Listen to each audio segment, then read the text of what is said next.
안녕하세요. 다음 정거장 다정입니다. 오늘은 3호선 경의중앙선에 더해서 GTX-A, 대곡소사선, 교외선까지 5개의 굵직한 교통망을 기반으로 경기 서북부 부동산 대장주로 발돋움할 대곡역에 대해서 한번 알아보도록 하겠습니다. 이 대곡역 같은 경우에는요, 이 GTX-A를 이용을 할 경우에 서울역까지는 9분, 그 다음에 삼성역까지는 14분에 도착을 할 수가 있습니다. 다만 창릉역의 신설로 시간이 연장이 될 수 있는 부분은 추가로 감안을 하셔야 되겠고요. 이 대곡역에서 가장 주목할 점은 GTX-A 노선 중에서 가장 개발이 미진한 곳이라는 것입니다. 마치 백지에 그림을 그린다고 생각을 하셔도 될 것 같은데요. 이 대곡을 지나는 여러 노선을 설명하기에 앞서서 지난번에 말씀을 드렸던 이 고양 은평선이 대곡을 지나지 않는 것으로 현재는 그렇게 설정이 되어 있다 하는 부분을 좀 기억을 해주셔야 될 것 같습니다. 이 고양 은평선이 대곡을 지나는 것으로 착각을 하시고 가끔 질문을 하시는 분들이 계셔서 말씀을 다시 한번 드립니다. 이 경제성을 이유로 그 화정을 거쳐서 이 창릉을 지나 이 세절 쪽으로 가도록 되어 있다 하는 부분 지난 영상에서 설명을 드렸었죠. 그러면 그 대곡역에 추가되는 3개의 노선 중에 GTX-A 노선 외에 또 다른 노선들을 한번 살펴보도록 하겠습니다. 이 교외선은 그 송출을 거쳐서 의정부까지 이어지는 노선입니다. 의정부는 GTX-B가 신설이 되는 것으로 눈부신 발전을 지금 하고 있는 그런 곳이죠. 아마도 이 대곡역과 이 의정부 사이에 있는 이 역사들이 상당한 그 수혜를 입을 것으로 예상을 하고 있습니다. 하지만 이 연결된 많은 역사들이 복합 환승센터로 개발이 되는 이 대곡을 지나가면서 경제적인 파급 효과의 상당 부분을 견인할 것으로 보여지기 때문에 이 대곡역 측에서도 무시할 수 없는 노선이다. GTX-A만큼이나 이 교외선과 또 하나 또 설명을 드릴 그 대곡 소사선도 눈여겨 보셔야 하는 노선이라는 것을 말씀을 드립니다. 그 다음 그 GTX-A와 함께 가장 중요한 노선으로 거론이 되는 것이 바로 이 대곡 소사선인데요. 이 대곡 소사선이 능곡을 거쳐서 이 김포공항을 지나게 되는 것이죠. 네, 엄밀하게 얘기를 하자면 이것이 일산까지 이렇게 연결이 되는 거기 때문에 일산 소사선이라고 할 수도 있겠고요. 반대편은 소사를 거쳐서 원시를 지나 이 홍성까지 연결이 되는 그런 노선입니다. 대곡 소사선 노선도를 한번 더 확대해서 보시면요. 대곡에서 능곡을 지나서 이 김포공항으로 이렇게 지나게 되면 기존의 그 통근 시간이 대곡에서 김포공항까지 50분 정도 소요되던 것이 한 10여 분대로 단축이 되게 되죠. 그리고 그 위로 연장이 되는 일산선을 기준으로 한번 보시면 일산선에서 그 경의중앙선 3호선 환승역인 이 대곡을 지나 공항철도 9호선 그리고 5호선 김포 골드라인 등 4개 노선이 만나는 이 김포공항역까지 20분 만에 도달을 하게 되는 것입니다. 그러니까 이 일산 지역의 교통 그 여건을 획기적으로 개선할 수 있는 그런 노선이라고 할 수 있겠죠. 큰 그림에서 또 보시면요. 이 안산, 이 부천 이쪽과 그 다음에 일산과 그 위쪽으로 더 위쪽으로는 파주가 있죠. 네, 파주까지 남북으로 이렇게 연결을 하는 그 철도망으로서 이 경기 서부권의 그 교통 접근성이 획기적으로 개선이 될 수 있는 그런 노선이 바로 이 대곡 소사선을 중심으로 한 서해선이다. 이렇게 말씀을 드릴 수 있을 것 같습니다. 지금 교통 호재를 쭉 보셨는데요. GTX-A, 그 다음에 대곡 소사선,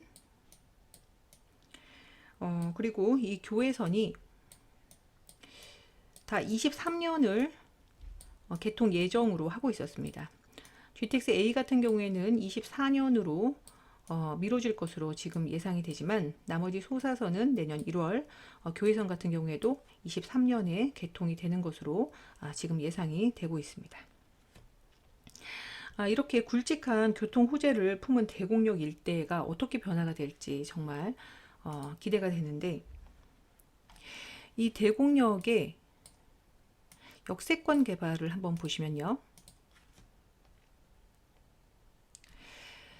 이 대곡 역세권 개발 사업은 복합 환승센터로 개발이 됩니다. 사업비만 1조 9천억 원에 달하고요. GTX가 지금 24년 말 준공을 예상을 한다고 말씀을 드렸는데, 이 대곡역 개발은 원래 24년부터 28년까지 예정이 되어 있었지만 이것도 조금 늦춰지지 않을까 지금은 그렇게 생각이 되고 있고요. 이 대곡역 일대가 개발이 완성이 되었을 때의 조감도 모습인데요. 현재의 사진을 한번 보시면요. 이렇게 논밭으로 이루어진 전혀 개발이 되지 않은 미개발지의 모습을 하고 있습니다. 이런 곳이 이렇게 천지개벽이 된다고 생각을 하시면 정말 놀라운 변화가 일어나는 곳이라는 것을 예상을 하실 수가 있겠습니다.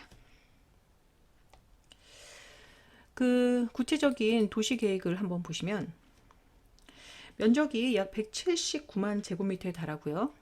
약 50만 평에 달하는 거죠. 첨단 지식산업의 이 지식산업센터가 이쪽으로 자리를 잡고, 그 다음에 상업, 그 다음에 고밀도 주거, 그 다음에 저밀도 주거, 중심으로는 공원 부지도 다 확보가 되어 있습니다. 첨단 지식산업과 주거, 상업, 업무시설이 모두 들어올 예정이란 얘기인데요. 주거 목적이신 분들 같은 경우에는 이쪽 고밀도 주거단지 주상복합과 이쪽 저밀도 주거단지의 초등학교를 품고 있는 이 지역을 주목을 하시면 좋을 것 같습니다. 아까 보신 사진과 기사를 다시 한번 보고 계신데요. 앞서 보신 것과 같이 이렇게 구체적인 계획이 잡혀 있지만 이 기사 내용을 보시면 21년 7월자 기사죠. 지금 같은 경우에도 창릉 신도시 개발에 밀려서 큰 변화가 없는 상태입니다. 이 모습 그대로 유지를 하고 있는 상태다. 이렇게 보셔도 될 것 같은데, 그렇다면 이 지역이 개발이 될 것이냐 하는 의구심을 품는 분들도 계실 것 같아요. 하지만 반드시 개발은 될 것이라고 생각이 됩니다. 그 이유는 이 대곡 역세권 개발이, 이 대곡 역세권 개발 같은 경우에는 이 지역의 단순한 그 지역 개발에 그치는 것이 아니고요. 지도, 그 노선도를 통해서 한번 보시면 일산과 그 덕양생활권 전체적인 개발을 꾀하고 있는 덕양구 개발의 중심축으로 이 대곡이 지금 활용이 될 예정이라는 것입니다. 이 중심축을 중심으로 해서 이 일산과 이쪽에 이 창릉을 잇는, 그리고 더 나아가서는 북쪽으로 파주 운정까지 연결되는 경기 서북부 전체의 개발을 꾀하기 위한 강력한 교통 호재를 기반으로 한 교통 허브 역할을 담당하는 곳이 바로 이 대곡이라는 것이죠. 이 내용은 다음에 이어질 이 킨덱스와 파주 운정에 대한 내용을 보시면 더 쉽게 이해를 하실 수 있을 것 같습니다. 그렇다면 이렇게 승천하기 전에 그 이무기 같은 모양새를 갖추고 있는 이 대곡역, 어떻게 접근을 해야 될까 하는 부분을 말씀을 드려야 될 것 같은데요.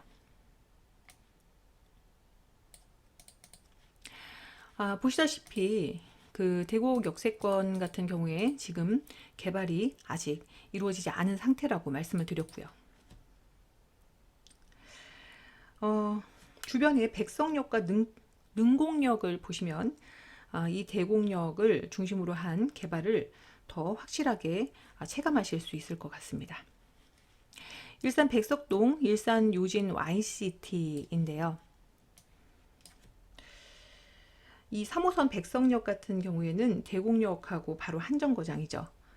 이 일산 요진 와인시티 같은 경우 2000세대가 넘는 대단지에 2016년 준공한 준신축의 대장단지입니다.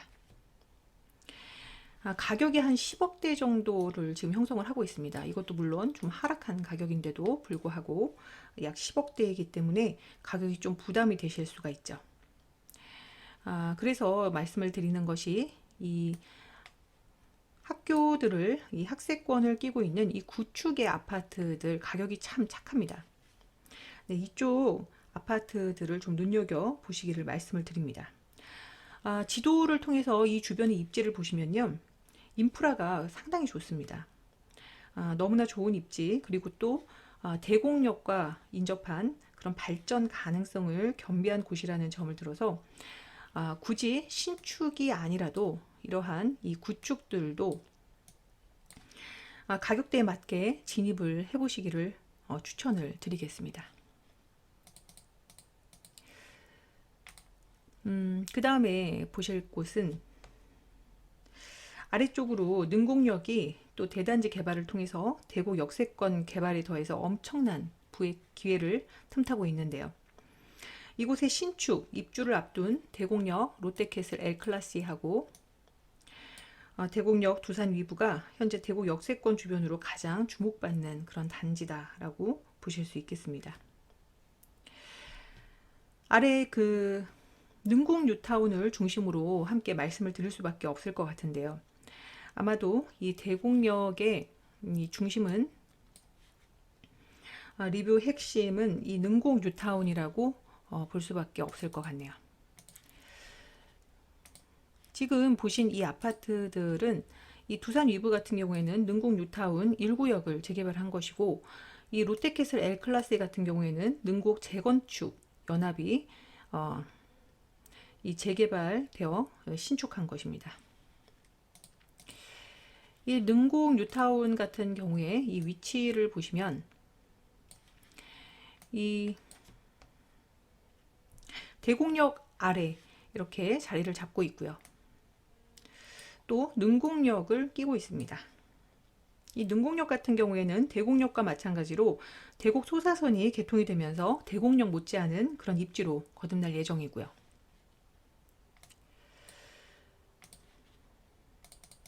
능곡 뉴타운에 대해서 구체적으로 한번 보시면요.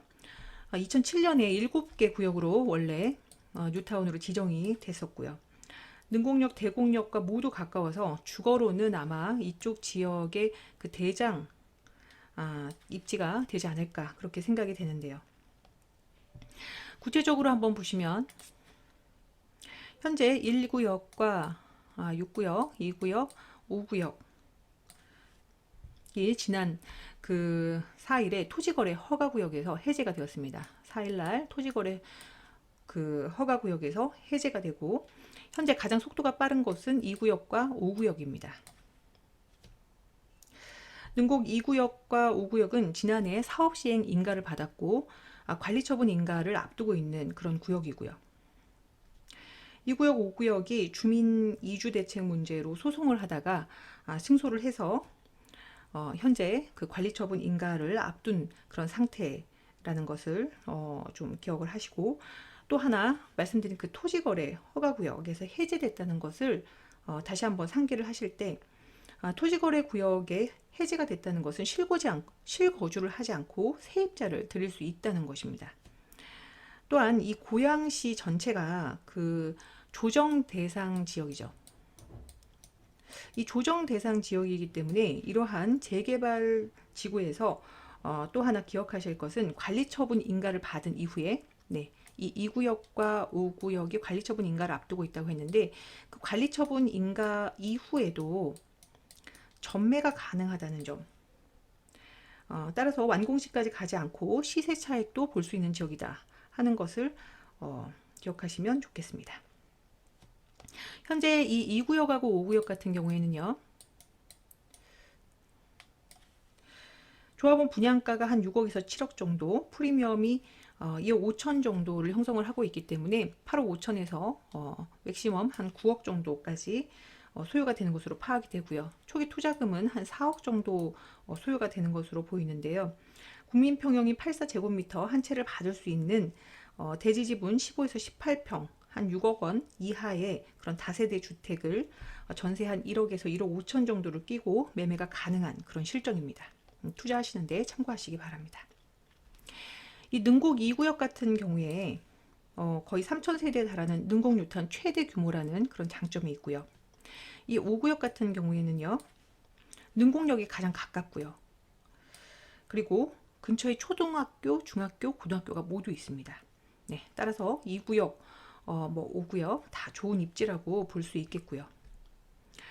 2구역, 5구역은 연내 이 관리처분 인가를 받게 되면 입주까지 한 4년에서 5년 정도 소요가 될 것으로 보이는데요.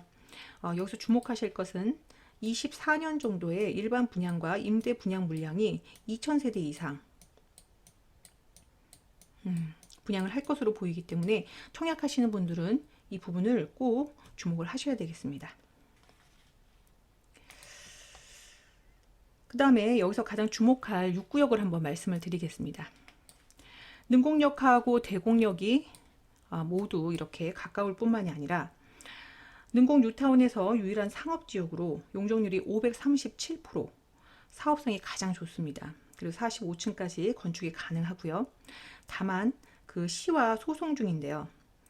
그 때문에 사업시행 인가 리스크를 안고 있다는 점은 기억을 하셔야 됩니다. 사업시행 인가를 아직 득하지 못했다는 점 말씀을 드리고요. 총 한 2,700여 가구로 임대주택, 오피스텔 등이 모두 들어올 예정인데요. 주상 복합으로 개발이 되는 거죠. 시공사가 현대, 우미, 동양건설 사업인데요. 여기서 또 주목하셔야 될 것이 현대건설의 프리미엄 브랜드인 더 H라는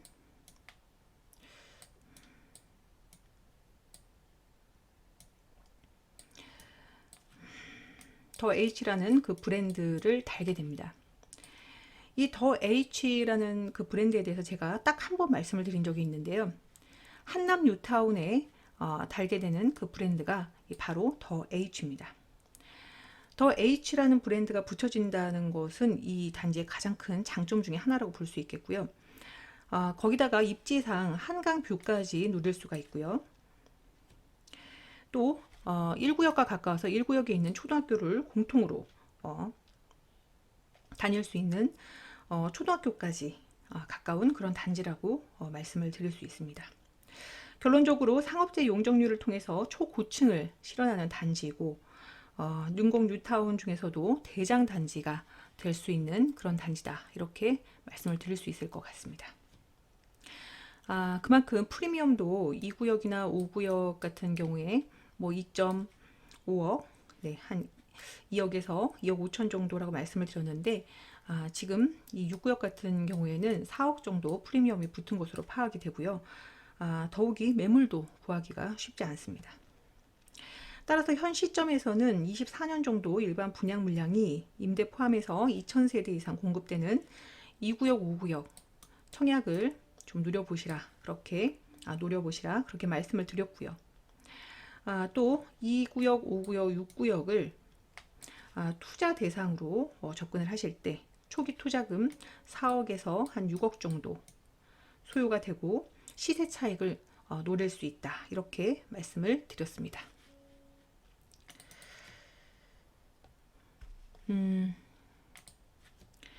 그 다음에 4구역, 7구역, 3구역을 좀 말씀을 드리면요. 4구역, 7구역이 이쪽에 원래 구역이 지정이 됐었고 3구역이 이쪽에 자리를 하고 있습니다. 영업권 문제로 구역이 해제가 된 것인데요. 3구역 같은 경우에는 19년 직권 해제가 됐으나 승소를 했습니다. 그래서 현재 다시 재개발을 추진하려는 그런 움직임을 보이고 있기 때문에 4구역, 7구역하고는 다르게 다시 재개발에 진행 가능성이 있는 그런 지역이다 하는 점을 말씀을 드리고, 단 시간이 너무 오래 걸리지 않을까 하는 점은 염두에 두셔야겠습니다. 뭐 장점이라고 한다면 진행이 가시화되어 있는 2구역, 5구역, 6구역에 비해서는 상대적으로 가격이 가장 저렴하다고 말씀을 드릴 수 있겠고, 뭐 가능성만 있는 것 뿐인데도 현재 프리미엄이 1억에서 1억 5천 정도 형성이 되어 있는 것으로 파악이 됩니다.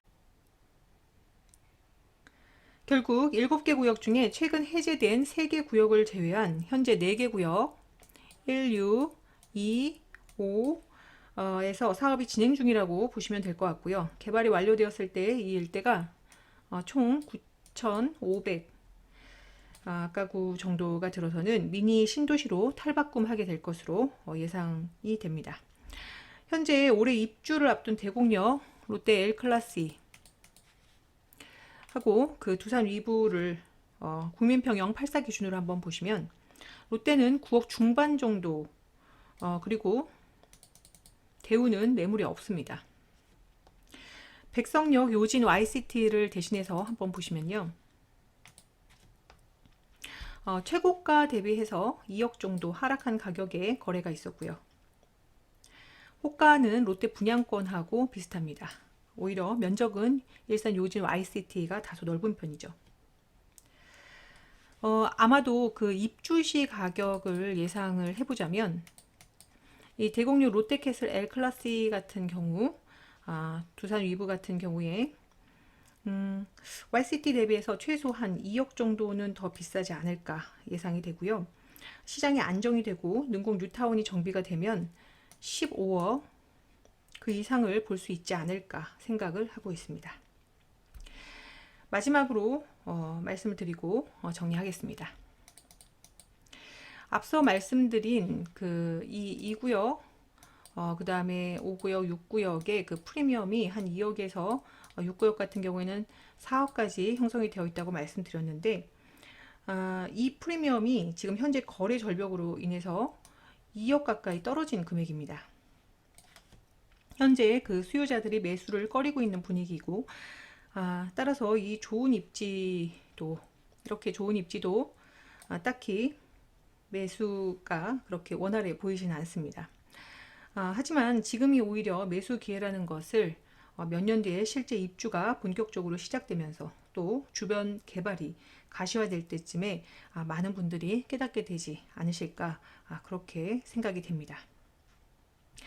따라서 실수요 그리고 매수 계획을 가지고 계셨던 분들은 반드시 이 대곡역과 능곡 뉴타운 일대를 주목해 보시기를 권해드리면서 오늘 방송 마치도록 하겠습니다. 구독, 좋아요, 알림 설정 부탁드립니다. 감사합니다.